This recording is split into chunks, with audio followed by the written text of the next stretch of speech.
Hello दोस्तों, welcome to stock insider TA channel powered by CITA platform. जी हाँ guys, capital investment and trading academy हमारा जो है लर्निंग पोर्टल है। आप ज्यादा डिटेल के लिए जरूर हमारे वेबसाइट को विजिट कीजिएगा। नीचे आपको रिकमेंडेशंस लिस्ट मिल जाएंगे, आप वहां से हमारे वेबसाइट के डिटेल्स फाइंड आउट कर सकते हो। तो गाइज, अगर आप इस चैनल पर नए हो तो सबसे पहले सब्सक्राइब कर लो, क्योंकि जो भी अभी मैं बताने वाला हूं इससे भी अच्छे और इससे भी इंपॉर्टेंट टॉपिक्स आने वाले डेज में आपके लिए कवर करूंगा। आज का टॉपिक है गाइज कि यार ट्रेडिंग, हम जब ये स्टॉक मार्केट की बात करते हैं, फॉरेक्स की बात करते हैं, चाहे क्रिप्टो की बात करें, कोई भी मार्केट की बात करो, कमोडिटी की बात कर लो, मार्केट है सारे के सारे, राइट। ये सारे मार्केट जो है हमें ऑप्शन देता है, अपॉर्चुनिटी देता है, ट्रेड करे और अपने पैसे को ग्रोथ दे। जी हाँ गाइस, हम भी यही करने वाले हैं। आने वाले डेज में जो चार्ट दिख रहा है मेरे पीछे, उसका एनालिसिस भी मैं आपको शेयर करूंगा। बट अभी के लिए मैं जूम करता हूं, जैसे मैंने पहले वीडियो में कहा था कि मैं जूम करता हूं कि मेरे सारे जो विजिटर्स हैं, सारे जो व्यूअर्स हैं, वो फर्स्ट टाइमर है। तो मैं बेसिक लेवल से स्टार्ट करना चाहता हूं, सब कुछ स्टार्टिंग से। तो सबसे पहले हमें समझना है कि ट्रेडिंग क्या है। आप बोलोगे यार ये ट्रेडिंग, व्हाट इज ट्रेडिंग, कभी सोचा ही नहीं, कभी इसको समझे। हम तो सीधा आते हैं, मार्केट में पैसा डालते हैं और ट्रेडिंग करना शुरू कर देते हैं। ऐसे नहीं चलता बॉस। आपको समझ के करोगे ना तो आपकी अंडरस्टैंडिंग भी बढ़ेगी और उससे आपका जो ट्रेड लेने की क्षमता है, आपकी जो ट्रेड की क्वालिटी है, वो भी इंक्रीज होगी। क्यों? क्योंकि वो कन्विंसिंग वे में आप ट्रेड करोगे मार्केट को। तो आने वाले डेज में जरूर मैं सिखाऊंगा ट्रेड कैसे करना है, कैसे नहीं करना, मार्केट को कैसे एनालाइज करना है, कैसे इन्वेस्टमेंट पोर्टफोलियो प्लान करना है, कैसे हम फंडामेंटल्स एनालाइज कर सकते हैं स्टॉक मार्केट के। बट सबसे पहले आज की बात करूंगा ट्रेडिंग की। देखो, मैंने ना ये टॉपिक अभी भी मैं कवर कर सकता हूं, लेकिन मैंने ये टॉपिक ऑलरेडी मेरे एग्जिस्टिंग कोर्स, जो कि क्रिप्टो करेंसी से रिलेटेड एक कोर्स है मेरा, जिसके अंदर मैंने ऑलरेडी इन डेप्थ इसकी बातें की हुई है। तो मैं क्या करने वाला हूं, इस वीडियो में आगे जो है मैं उसी वीडियो को इंटीग्रेट कर दूंगा, यानी कि उसी वीडियो के कुछ पार्ट क्लिप जो है, इंपॉर्टेंट क्लिप्स, मैं आपको प्रोवाइड करा देता हूं एब्सोल्युटली फ्री। और ये फर्स्ट टाइम मैं यूट्यूब पे कर रहा हूं, मेरे एग्जिस्टिंग कोर्स का वो कंटेंट है एंड वो मैं आपको यहां पे इसी वीडियो के माध्यम से आपको बताना चाह रहा हूं, समझाना चाहता हूं कि ट्रेडिंग क्या है, इसे समझो। ट्रेडिंग की हिस्ट्री क्या है, इसे समझो। इन्वेस्टमेंट क्या है, इसे समझो। पोर्टफोलियो क्या होता है, उसे समझो। कैसे फंड को मैनेज करना है, उसे समझो। किस टाइप के ब्रोकर या एक्सचेंज पे डील करना है, उसे समझो। ये सब बेसिक लेकिन बहुत इंपॉर्टेंट टॉपिक्स हैं जिसको हम मिस कर देते हैं। तो मैं सीधा सीधा हमेशा कहता हूं कि यार बेस अपना स्ट्रांग करो, और बेस स्ट्रांग करने के लिए आज का टॉपिक कवर करना बहुत जरूरी है। तो इसके आगे जो है मैं वो वीडियो स्टार्ट करूंगा और आप जो है उस वीडियो को एंजॉय कीजिए। कोशिश कीजिए अगर आपको कुछ नया सीखने को मिले तो नोट्स बनाइए, तभी आप अच्छा सीख पाओगे। वीडियो पसंद आए तो ज्यादा से ज्यादा लोगों तक शेयर कीजिएगा एंड सब्सक्राइब करना मत भूलिएगा अगर चैनल पे फर्स्ट टाइम हो, क्योंकि अभी तो ये जर्नी जस्ट शुरू हुई है। तो गाइस, चलते हैं सीधा उस वीडियो पे और बात करते हैं ट्रेडिंग होता क्या है। तो चलिए देखते हैं, मिलता हूं इस वीडियो के एंड में। तो ट्रेडिंग एक्चुअली में है क्या, क्यों जरूरत है, ये जानना बहुत ज़रूरी है, क्योंकि हम इस कोर्स में ट्रेडिंग एंड इन्वेस्टमेंट के हेल्प से अपने पोर्टफोलियो को, अपने मनी को बढ़ाने की बात कर रहे हैं। लेकिन हम लोगों को ये तो पता है कि ट्रेडिंग से हम अपना पैसा बढ़ा सकते हैं, लेकिन ये ट्रेडिंग होता क्या है, ये कब का कॉन्सेप्ट है, कैसे इवॉल्व हुआ, इन सब के ऊपर हम आने वाले लेक्चर्स में जानेंगे। आज के दिन सबसे पहले सिंपल एंड स्ट्रेट फॉरवर्ड बात करेंगे व्हाट इज ट्रेडिंग। ट्रेडिंग को समझने के लिए हमें यह समझना होगा कि ट्रेड होता क्या है। ट्रेड का सिंपल मतलब होता है जब भी कोई टू एंटिटी, यानी कि कोई भी दो पर्सन या फिर दो कंट्री या फिर दो कंपनी आपस में एक पर्टिकुलर प्रोडक्ट या सर्विस के बदले, दूसरे चीज के बदले हम एक्सचेंज करते हैं। और आज की डेट में वो हमारा जो मीडियम ऑफ एक्सचेंज है वो हमारा है मनी। डेफिनेटली पिछले लेक्चर्स में हमने बात कर लिया था मनी क्या होता है, ये कैसे बनता है इकोनॉमी में, इन सब के ऊपर हमने बहुत ज़्यादा डिटेल में पिछले मॉड्यूल में बात किया हुआ है। तो इस लेक्चर में वही मनी यूज़ करके हम कहीं ना कहीं ट्रेड करते हैं। लेकिन ये जो कॉन्सेप्ट है मनी के बदले ट्रेड करना, ये भी कॉन्सेप्ट कहीं ना कहीं नया है। बार्टर सिस्टम में मैंने आपको बताया था कि वहाँ पे भी ट्रेड होता था, एक चीज़ के बदले दूसरी चीज़, यानी कि हम एक्सचेंज करते थे। और पिछले लेक्चर में हमने जान लिया मार्केट जो है वो हमें एक इन्वायरमेंट देता है जहां पे हम ट्रेड कर सकते हैं, यानी कि एक्सचेंज कर सकते हैं, यानी कि बायर और सेलर मिलके एक डील तय कर सकते हैं, तो वो तो ओवरऑल मार्केट हो गया। आज हम ट्रेड की बात कर रहे हैं, बहुत ही सिंपल डेफिनेशन है, इतना तो क्लियर हो ही गया कि ट्रेड होता क्या है। सिंपल भाषा में अगर मैं कहूं, जब भी आप किसी को या फिर किसी से एक सर्विस या फिर प्रोडक्ट खरीदते हो या फिर उसे बेचते हो किसी चीज के बदले, उसको हम ट्रेड कहते हैं। बहुत ही सिंपल डेफिनेशन है और आई एम श्योर आप सबको इसके बारे में ऑलरेडी पता है। तो फिर हम यहां पे ट्रेड की बात कर क्यों रहे हैं, ये समझना बहुत जरूरी है कि ठीक है ट्रेड क्या होता है ये समझ में आ गया, लेकिन हमें ट्रेड करने की जरूरत क्या है, ट्रेड करने की जरूरत क्यों है, ये समझने के लिए हमें ये समझना होगा कि करंट जो मार्केट सिस्टम चल रहा है, यानी कि करंट जो इकोनॉमिक्स चल रही है, वो हमारा करेंसी के बेस पे चल रहा है, यानी कि पेपर करेंसी या फिर डिजिटल करेंसी के बेस पे चल रहा है। हर एक कंट्री का अपना डिजिटल करेंसी है या फिर पेपर करेंसी है और उसके बदले कोई भी ट्रेड किया जा रहा है आज की डेट में। तो क्वेश्चन जो ये है वैलिड कि ट्रेड की जरूरत क्या है, क्यों करते हैं, उसके ऊपर डिटेल में हम बात करेंगे। लेकिन उससे पहले एक चीज समझना जरूरी है कि जो वैल्यू ऑफ वेल्थ है, यानी कि मनी है, वो किस बेस पे बन रहा है। सिंपली वो हवा में नहीं बन रहा है। पिछले लेक्चर में हमने देखा था मनी की जो कैरेक्टरिस्टिक्स है वो क्या कहता है कि वो कोई ना कोई उसके लिमिट्स हैं, उसकी अपनी वैल्यू है जिसके अगेंस्ट मनी क्रिएट होता है। चाहे हम गोल्ड के बेस पे मनी प्रिंट कर रहे हो या फिर जो करंट फाइनेंशियल सिस्टम है वो किसी प्रॉपर्टी के बेस पे मनी प्रिंट कर रहे हैं या फिर किसी भी फिजिकल फॉर्म के एसेट को कन्वर्ट करके या फिर उसके बदले हम मनी प्रिंट कर सकते हैं। इन सब चीजों पे हमने पिछले मॉड्यूल्स में काफी डिटेल में बात की हुई है। तो यहां पे सिंपली रिकॉल कराना चाहूंगा कि मनी जो है वो क्रिएट कैसे हो रहा है। मनी किसी पर्टिकुलर वैल्यू के अगेंस्ट क्रिएट हो रहा है।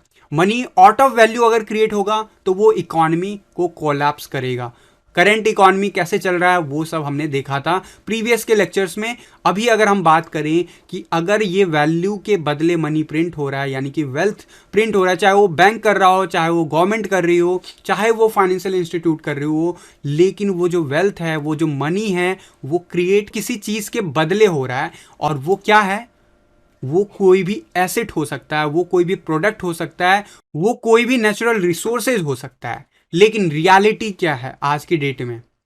सच बात यह है कि जितने भी नेचुरल रिसोर्सेज हैं उनका जो हमारे जीडीपी पे इम्पैक्ट है वो मात्र मुश्किल से 2 या 3% का है। अब ये फिगर आप डिबेटेबल है, हर एक साल चेंज होता रहता है, आप गूगल सर्च कर सकते हो। लेकिन एक मोटा तौर से ये कह सकते हो कि जितने भी कंट्रीज हैं, अगर किसी पर्टिकुलर प्रोडक्ट के बेस पे या फिर फिजिकल रिसोर्स के बेस पे अगर वैल्यू प्रिंट की जा सकती है, तो वो सारे कंट्री अमीर क्यों नहीं है जिनके पास इतने सारे नेचुरल रिसोर्सेज हैं?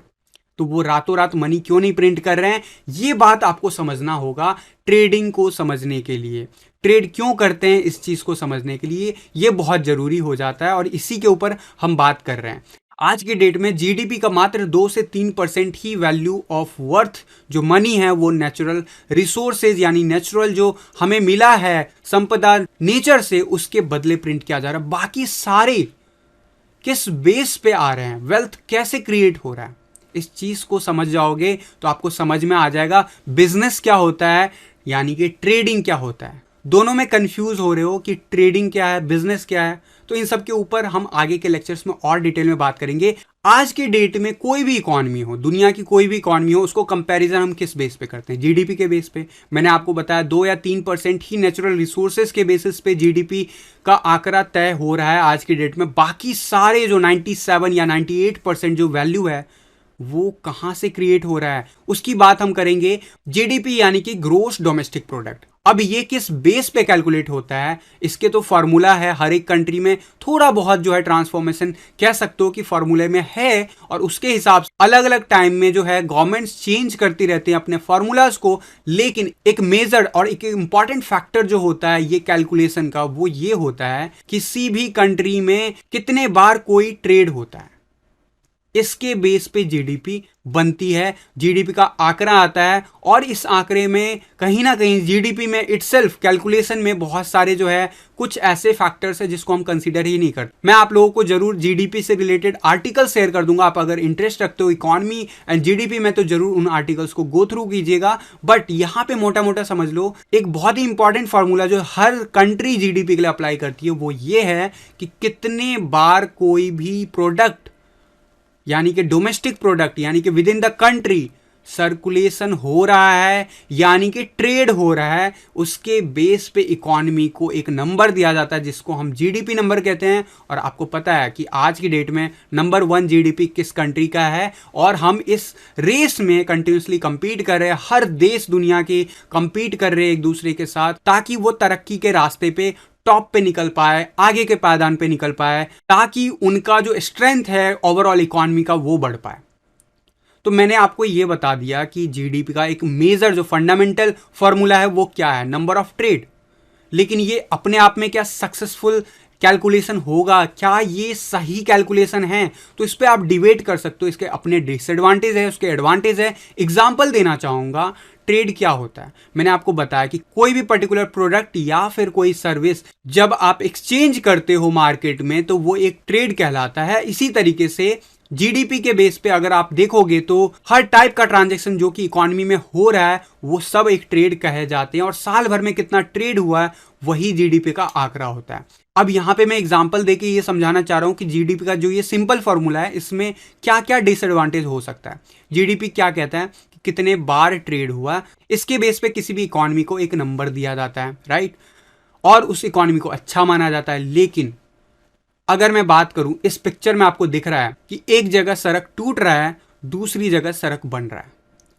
अब सड़क तोड़ना भी एक ट्रेड है। कई बार हमें कुछ डेवलपमेंट करने के लिए तोड़ना होता है, कई बार ड्यू टू मेंटेनेंस वो टूटता है, तो उसकी तो बात नहीं होगी। लेकिन कई बार हम तोड़ते हैं और कई बार हम उसे बनाते हैं, तो ये दोनों अपने आप में ट्रेड है। अगर हम जानबूझ के तोड़ते हैं और उसे जानबूझ के बनाते हैं तो ये भी अपने आप में एक ट्रेड है।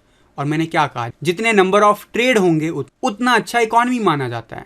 यानी कि अगर आज की डेट में कोई सड़क बनता है, उसको तोड़ दो, फिर उस सड़क को दोबारा बना लो, साल के 12 महीने में 12 बार उसे तोड़ के 12 बार उसे अगर बना देते हैं, यहां पे 12 बार सड़क बनाए जा रहे हैं, यानी कि यहां पे हम कह सकते हैं कि जीडीपी में वो आंकड़ा बढ़ा रहा है।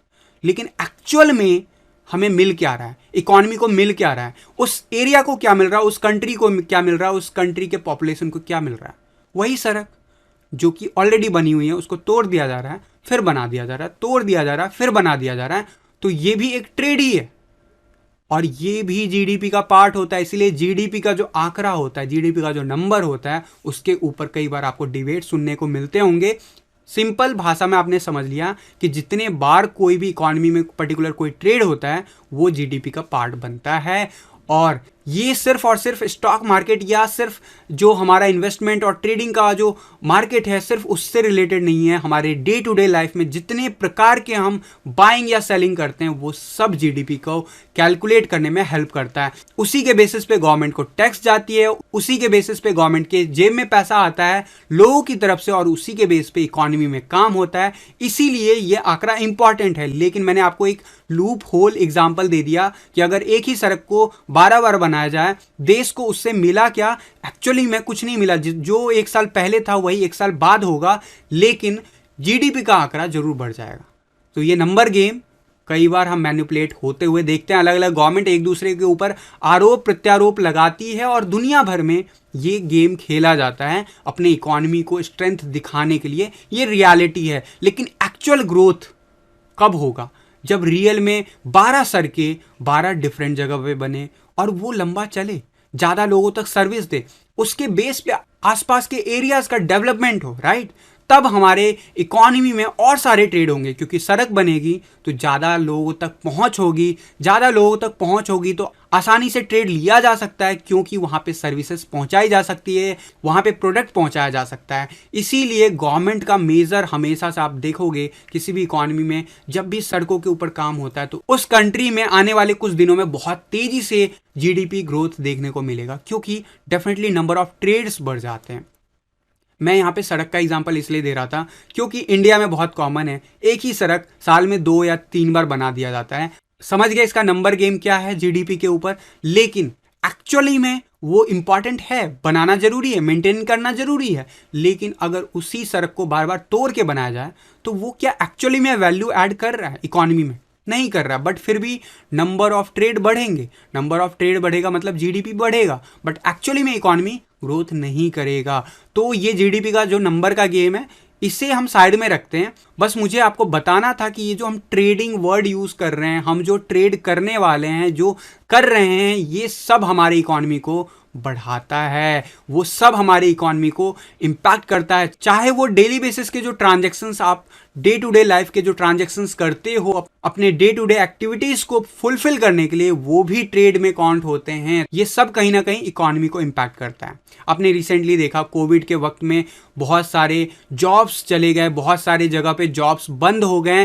रीजन क्या था? क्योंकि लॉकडाउन लग गया था। हमारे जो रूल्स थे, गवर्नमेंट के नॉर्म्स थे वर्ल्ड वाइड, वो कहीं ज़्यादा स्ट्रांग था। Due to the priority of health reasons ये किया गया था। उसके बाद गवर्नमेंट ने क्या किया? हर कंट्री ने पैकेजेस अनाउंस किया। पैकेजेस अनाउंस क्यों किए? सो दैट लोगों के हाथ में पैसा पहुंचे, ताकि वो रोजमर्रा की जिंदगी की चीजें तो लें, साथ ही साथ इससे इकोनॉमी भी चले। इकोनॉमी चलने के लिए क्या जरूरी है? ट्रेड जरूरी है। यानी ट्रेडिंग का और इकोनॉमी का और जीडीपी का बहुत बड़ा रोल है किसी भी कंट्री के डेवलपमेंट के लिए। हमने जो रीसेंट अभी हमें इकोनॉमी में बूम देखने को मिला पिछले 100 सालों में, उसका रीजन क्या है? नंबर ऑफ ट्रेड बढ़ गए हैं वर्ल्ड वाइड। हमें जब भी रिसेशन देखने को मिला है, जब भी हमारा मार्केट क्रैश हुआ है, उसका रीजन क्या है? नंबर ऑफ ट्रेड कम हो गए हैं किसी भी रीजन से, चाहे वर्ल्ड वार की रीजन हो या फिर कोई इकोनॉमिकल फैक्टर हो या फिर रीजनल फैक्टर हो। लेकिन यही लीड करता है, जब भी व्यापार कम होगा तो रिसेशन की तरफ इकोनॉमी जाएगा, और जब भी व्यापार ज़्यादा से ज़्यादा होगा, ज़्यादा मनी सर्कुलेट होगा इकोनॉमी में, वो इकोनॉमी उतना तेज़ी से ग्रोथ करेगा। तो क्या मनी को सर्कुलेट करना ही इकोनॉमी को ग्रोथ करना है? वो मैंने आपको क्लियर कर दिया कि नहीं, ऐसा नहीं है। क्योंकि अगर हम सेम रोड बार बार बनाए, बार बार तोड़ें, उससे इकोनॉमी ग्रो नहीं करेगा, उससे कंट्री ग्रो नहीं करेगी, उससे उस एरिया का डेवलपमेंट नहीं होगा, ना ही वहाँ पे नंबर ऑफ ट्रेड बढ़ेंगे। तो एक्चुअली में आप सिर्फ इन्वेस्ट कर रहे हो, आप पैसा खर्च कर रहे हो, इकोनॉमी में पैसा खर्च करते जा रहे हो, लेकिन उसका एक्चुअली में वैल्यू कुछ नहीं होगा। लेकिन यही ट्रेड अगर सस्टेनेबली किया जाए, यही ट्रेड अगर सही तरीके से किया जाए, तो हर इकोनॉमी को वो बूस्ट कर सकता है। और यही रीजन रहा है यूएस मार्केट इतना बड़ा मार्केट बन गया पिछले 100 सालों में, वो लीडर बन गया वर्ल्ड मार्केट का। मनी के लेक्चर्स में हमने देखा था कि यूएसए क्यों लीडर बना, आज की करेंसी उसका जो यूएस डॉलर है वो क्यों लीडर बना, उसके पीछे का रीजन समझा, वर्ल्ड वाइड की इकोनॉमी समझी, सब कुछ देख लिया। आज हमने ये भी जान लिया कि ट्रेड कैसे इंपैक्ट करता है इस चीज को, और ट्रेडिंग एंड मनी का बहुत इंपॉर्टेंट रोल है। पहले के टाइम में मैंने बताया बार्टर सिस्टम में आप एक चीज के बदले दूसरी चीज खरीदते थे या बेचते थे, तो वहां पे बहुत सारे डिफरेंसेस होते थे, बहुत सारे लिमिटेशंस होते थे, जो कि हमने पिछले लेक्चर्स में पढ़ा है। अगर आपको अभी तक क्लियर नहीं है तो मॉड्यूल 1 के वीडियो सारे देखो, क्योंकि वो जरूरी है आगे बढ़ने के लिए। आज की डेट में हम जरूर जो है मनी के बदले ही मैक्सिमम ट्रेड करते हैं, और इस करेंसी का जो पेपर करेंसी आने के बाद नंबर ऑफ ट्रेड्स जो थे वर्ल्ड वाइड कैसे बढ़ गया था, वो हमने पिछले लेक्चर्स में पढ़ा था। जैसे ही नंबर ऑफ ट्रेड्स बढ़ा, वैसे ही अलग अलग इकोनॉमी बूस्ट करने लगी। आपको मैं हिस्ट्री के बारे में बाद में बताऊंगा, आने वाले लेक्चर्स में बताऊंगा, लेकिन फिलहाल हम स्टिक रहते हैं आज के टॉपिक पे। ट्रेड हमने जान लिया क्या होता है, किसके बदले किया जा रहा है आज की डेट में, क्यों जरूरी है वो देख लिया हमने। क्योंकि ट्रेड जब मार्केट में होगा तभी इकोनॉमी ग्रो करेगी, और ट्रेड का मतलब सिर्फ स्टॉक मार्केट या फिर क्रिप्टो करेंसी मार्केट की बात नहीं हो रही है। आप इस चीज़ को समझो, आप ट्रेडिंग किसी भी चीज़ में कर सकते हो, चाहे वो कमोडिटी का मार्केट हो, चाहे वो स्टॉक मार्केट हो, कोई भी मार्केट हो, चाहे वो फॉरेक्स का मार्केट हो। हमने पिछले लेक्चर में पढ़ा था इसके बारे में। डेफिनेटली ट्रेडिंग जरूरी है एक इकोनॉमी को आगे ले जाने के लिए। अब इतना समझ में आ गया होगा कि ट्रेडिंग क्या है, ट्रेडिंग क्यों जरूरी है एक इकोनॉमी के लिए, लेकिन ट्रेडिंग क्यों करेंगे हम, ये क्वेश्चन भी बहुत इंपॉर्टेंट है। ट्रेड हम क्यों करें, व्यापार हम क्यों करें? वैसे तो इसकी हिस्ट्री बहुत बड़ी है, जिसकी बात मैंने आपको कही है कि आगे के लेक्चर्स में हम कवर करेंगे, लेकिन आज हम एक सिंपल एग्जांपल से देखेंगे कि वैल्यू क्रिएशन, जिसकी बात अभी मैंने थोड़ी देर पहले कही थी कि सेम चीज़ को तोड़ के बार बार बनाना is not the value creation. Actually में आप मनी स्पेंड करोगे, टैक्स जाएगा गवर्नमेंट के पास, लेकिन वो अल्टीमेटली होगा क्या? उससे इकोनॉमी बूस्ट नहीं होगी। तो यहाँ पे वैल्यू कैसे ऐड हो, इकोनॉमी में वैल्यू कैसे ऐड हो, so that number of trade actually में बढ़े और एक्चुअली में जीडीपी हमारा ग्रोथ जो दिखा रहा है वो एक्चुअली में ग्राउंड लेवल पे हो। इसको समझने के लिए ना एक सिंपल सा एग्जांपल देखते हैं। ये स्लाइड आप देख रहे हो, इस स्लाइड में एक तरफ आपको दिखेगा कुछ रॉ मटेरियल्स जो कि यूज होते हैं स्मार्टफोन को बनाने के लिए। उस रॉ मटेरियल की कीमत क्या होती है, कुछ रुपए या फिर कुछ डॉलर। लेकिन जब एक रॉ मटेरियल से मिलके एक प्रोडक्ट बनता है तो उसकी कीमत कितनी हो जाती है, कंपनी जितना चाहे उतनी ज्यादा हो जाती है। यानी कि जिस ब्रांड ने उसे बनाया है, जिसका वो प्रोडक्ट है, वो डिसाइड करेगा उसके डिमांड के बेसिस पे, उसके सप्लाई के बेसिस पे कि उसका प्राइस क्या होगा। तो एक चीज समझ में आ गया, रॉ मटेरियल सस्ता होता है। मैंने बताया कि जीडीपी में नेचुरल रिसोर्सेज के मात्र 2% से 3% ही इकोनॉमी में कंट्रीब्यूशन है। इवन दो कोई भी कंट्री कितना भी ज़्यादा नेचुरल रिसोर्सेज से भरा क्यों ना हो, लेकिन अगर वहाँ पे ट्रेड्स प्रॉपरली नहीं हो रहे हैं, वहाँ पे अगर प्रोडक्ट प्रॉपरली नहीं बन रहा है, तो वो इकोनॉमी नहीं बढ़ेगी ज़्यादा, उसके बदले कोई और इकोनॉमी ग्रोथ दिखाएगी। इन सब के ऊपर हम हिस्ट्री में भी कुछ स्टोरीज कवर करेंगे, लेकिन अभी के लिए इतना समझ में आ गया, रॉ मटेरियल सस्ता होता है, एंड प्रोडक्ट महंगा होता है। रॉ मटेरियल सस्ता होता है, एंड प्रोडक्ट महंगा होता है। यानी कि आपने अगर $5 लगा के कोई भी रॉ मटेरियल खरीदा, उसके ऊपर कुछ प्रोसेसिंग की, उसके ऊपर कुछ इन्वेस्टमेंट किया, कुछ टाइम स्पेंड किया, कुछ तरीका अप्रोच फॉलो किया, वो सारा कुछ अप्लाई करने के बाद एक प्रोडक्ट बनाया, उस प्रोडक्ट की कीमत बढ़ जाती है और वो डिसाइड करते हो आप बीइंग ए कंपनी, और ये आपका बिजनेस है। यानी कि रॉ मटेरियल के बेस पे, टेक्नोलॉजी के बेस पे, एग्जिस्टिंग इन्वायरमेंट में जितनी भी चीज़ें फेवरेबल टेक्नोलॉजीज है उन सबको यूज़ करके आपने स्मार्टफोन बनाया। अब स्मार्टफोन की कीमत आप क्या रखना चाहते हो वो आप डिसाइड करोगे, depends on market, depends on demand and supply, and ultimately इसीलिए जीडीपी में नेचुरल रिसोर्सेज का जो पार्ट है वो 2 या 3% है, एंड जो एंड प्रोडक्ट है, एंड सर्विसेज है, जो कस्टमर को चाहिए होता है, जो कस्टमर को दिया जाता है, उसकी वैल्यू ज़्यादा है, इसलिए जीडीपी में उसका रोल ज़्यादा है।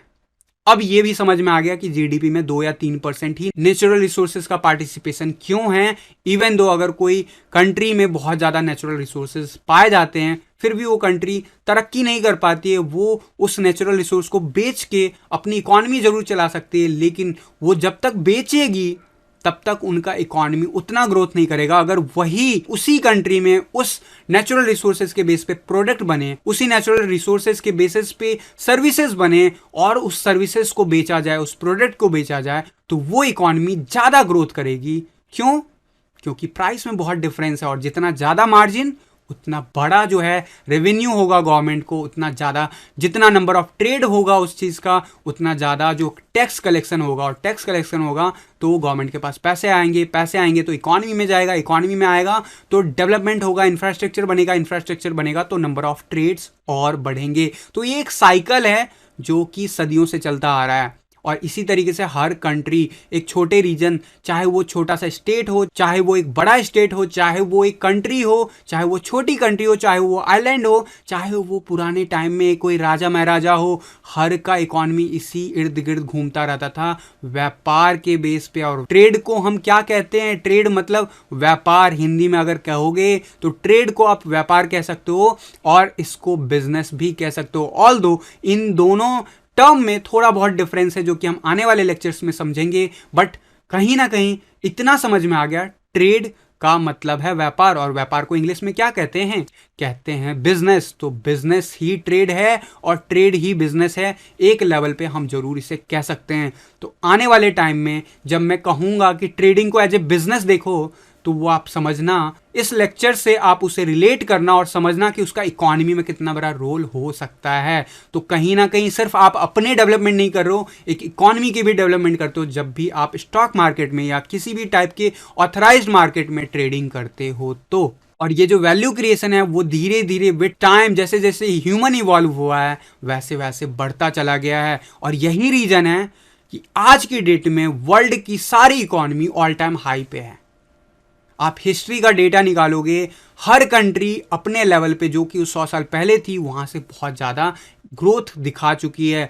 मनी की वैल्यू भले गिरी हो, लेकिन मनी प्रिंटिंग जो आज के डेट में हो रहा है, चाहे वो वैल्यू के अगेंस्ट हो, चाहे वो जो मैंने आपको तरीके बताए मनी के लेक्चर्स में उस तरीके से मनी प्रिंट हो रहा हो, लेकिन आज हर इकॉनमी में जो मनी की जो संख्या है वो ऑल टाइम हाई पे है। उसके पीछे अगर वैल्यू है तो इकॉनमी सस्टेन करेगी, अगर वो वैल्यू लेस है तो वो इकॉनमी सस्टेन नहीं करेगी। और ये क्यों बढ़ा है? क्योंकि पॉपुलेशन बढ़ा है, पॉपुलेशन बढ़ा है तो डिमांड बढ़ा है, डिमांड बढ़ा है तो सप्लाई भी तो मेंटेन रखना होगा। और अगर सप्लाई है तो उस सप्लाई को पहुंचाने के लिए, उस प्रोसेस को फुलफिल करने के लिए, उस सप्लाई को एंड प्रोडक्ट बनाने के लिए, एंड सर्विस बनाने के लिए जो इतना सारा काम हो रहा है, हर जगह कहीं ना कहीं ट्रेड हो रहा है। आप जब भी कुछ चीज मार्केट से खरीदते हो और उसको प्रोसेस करने के बाद मार्केट में बेचते हो, तो आप लेते वक्त भी टैक्स देते हो और बेचते वक्त भी गवर्नमेंट को टैक्स देते हो। तो यही कहीं ना कहीं इकोनॉमी को बूस्ट करता है। ये तो हो गया ट्रेड क्या है और कैसे इकोनॉमी बूस्ट करता है। लेकिन ये जो ट्रेड है, अभी जो भी हमने समझा, इस स्लाइड में आपको बैकग्राउंड में बहुत ही क्लियरली समझ में आएगा कि ह्यूमन बीइंग है वो भी जो है अपने स्किल को जॉब करता है, वो अपने स्किल को यूज करता है, यानी कि वो सर्विस प्रोवाइड कर रहा है किसको? कॉर्पोरेट्स को, कंपनीज को, और उसके बदले कंपनी उसको पैसा देती है। कंपनी फर्दर क्या करती है? कंपनी प्रोडक्ट या सर्विसेज बनाती है। कंपनी क्या प्रोडक्ट और सर्विसेज बनाती है? जो आप और हम यूज करते हैं। और ये ट्रेड सिर्फ हमारे और आपके बीच में नहीं है, कंट्रीज के बीच में भी हो रहा है। और इसी के बेस पे डिसाइड होता है कि कौन सी इकॉनमी कितना ज्यादा ग्रोथ दिखा रही है, कौन सी कंट्री में कितना ज्यादा जो है ग्रोथ हो रहा है, और वो कौन सी इकॉनमी कितना पीछे छूट रही है। ट्रेड हम चाहे सिंपल एक साइकिल हो या फिर जैकेट हो या फिर आपका एक घरेलू आइटम जो भी है, वो सब कहीं ना कहीं अपने आप में एक ब्रांड है, उसकी कोई ना कोई कॉस्ट रखी गई है। वो कॉस्ट कंपनी डिसाइड करती है जो भी उसको बना रही है। और आपको वो क्यों चाहिए? क्योंकि वो एज ए यूटिलिटी आप अपने लाइफ में यूज करते हो। अगर आपके लाइफ में उसका यूज होगा नहीं तो आप क्यों खरीदोगे? तो डेफिनेटली जो है यूटिलिटी है, तभी वो आपके लाइफ में आ रहा है। आप उसके बदले मनी खर्च करके वो चीज खरीद रहे हो, और जैसे ही खरीदते हो वैसे ही टैक्स देते हो। जैसे ही कंपनी बेचती है वो भी टैक्स देती है। जो भी कंपनी ने एंड प्रोडक्ट आपको बेचा है उसको बनाने के लिए, चाहे वो साइकिल हो, चाहे वो हुडीज हो, चाहे वो कप हो, आपके डे टू डे लाइफ का कोई भी आइटम हो, उसको बनाने के लिए जो रॉ मटेरियल है वो यूज होती है। वो रॉ मटेरियल कहां से आता है? हर कंट्री के पास रॉ मटेरियल नहीं होता, तो कंट्रीज या फिर बड़े बड़े जो कंपनीज हैं वो दूसरे कंट्रीज से ट्रेड करते हैं। तो इंटर कंट्री भी ट्रेडिंग चल रही है। डोमेस्टिक की बात कर रहा था मैं, जीडीपी की जब मैं बात कर रहा था, लेकिन ये कैसे इंटरनेशनल ट्रेड से रिलेटेड है वो भी आपने देख लिया कि रिसोर्सेज कहां से मिलेंगे। रिसोर्सेज तो वहां से मिलेंगे ना जहां पे है, तो वो कंट्री डिसाइड करेगी उसका प्राइस, रिसोर्स के प्राइस के बेसिस पे, प्रोसेसिंग के बेस पे एंड प्रोडक्ट बनेगा। एंड प्रोडक्ट के बेसिस पे जो कंपनी का ऑनर है, जो भी उस प्रोडक्ट या सर्विस को दे रहा है, उसको जो भी कॉस्टिंग आई उसके बेस पे वो प्राइस डिसाइड करेगा। और जितना सप्लाई है, कितना डिमांड है, उसके बेसिस पे वो मार्केट में उसे इंट्रोड्यूस करेगा। तो ये पूरा का पूरा एक साइकिल है जो कि रिवॉल्विंग है, जो चलता आ रहा है, चलता जा रहा है और आगे भी चलता जाएगा। और इसी के इर्द गिर्द इकॉनमी चलती रहती है। इसीलिए मार्केट जब भी डाउनफॉल दिखाता है तो कंट्री में पैसे डाले जाते हैं, पैसे ऐड किए जाते हैं। आपने देखा कोविड के ड्यूरेशन में मार्केट में हर कंट्री ने अपनी इकॉनमी में पैसा डाला, पैसा लोगों में बांटा, पैसा मार्केट में डाला, पैसा जो है बिजनेस ओनर्स को दिया गया ताकि वो एक ट्रेड करेंगे तो इकॉनमी में टैक्सेस आएंगे। और क्योंकि वो पैसा आपको दिया गया तो अल्टीमेटली वो वापस तो जाएगा इकॉनमी में ही, लेकिन वो कितने बार सर्कुलेट हो रहा है, कितने लोगों के बीच में सर्कुलेट हो रहा है वो मनी, वो डिसाइड करता है जीडीपी। तो इस क्लास का ओवरऑल जो एजेंडा था आपको बताने का था कि ट्रेडिंग क्या होता है, ये ट्रेडिंग क्यों होता है, कैसे इसकी रिक्वायरमेंट बनती है, कैसे ये वैल्यू ऐड करता है जीडीपी में, और जीडीपी के कैलकुलेशन में इसका क्या रोल है, और कैसे हमें देखना चाहिए इसके ओवरऑल फिगर के बेस पे कि ये एक्चुअली में वैल्यू सर्व कर रहा है या फिर हवाई है। तो गाइस होपफुली आपने केयरफुली समझा कि ट्रेडिंग क्या होता है, कैसे इसका इंपैक्ट होता है हमारी इकोनॉमी को, कैसे इंपैक्ट करता है, और क्यों जो है ट्रेडिंग जरूरत है एक इकोनॉमी के लिए, एक बढ़ते हुए इकोनॉमी के लिए, एक अच्छे इकोनॉमी के लिए। तो जब आप ट्रेडिंग करो ना तो आप समझो कि आप कहीं ना कहीं डायरेक्टली कंट्रीब्यूट कर रहे हो कंट्री के जीडीपी में भी, सबसे पहली बात।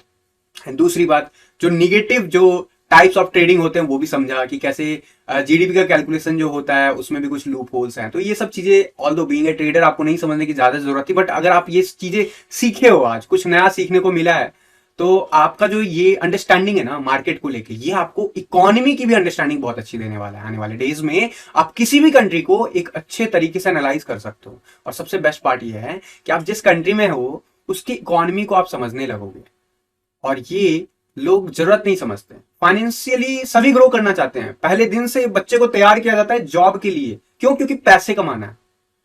क्यों? क्योंकि कोई ना कोई सर्विस देके पैसे कमाना, बेसिकली पैसे कमाने की बात होती है। लेकिन पैसे कैसे कमाने हैं, उसको कैसे मैनेज करना है, कैसे ग्रो करना है, उसको कैसे इन्वेस्ट करना है, उसको कैसे ट्रेड करना है, ये कोई नहीं सिखाता और ना इसकी बात की जाती। क्यों? क्योंकि मार्केट को जुआ समझा जाता है।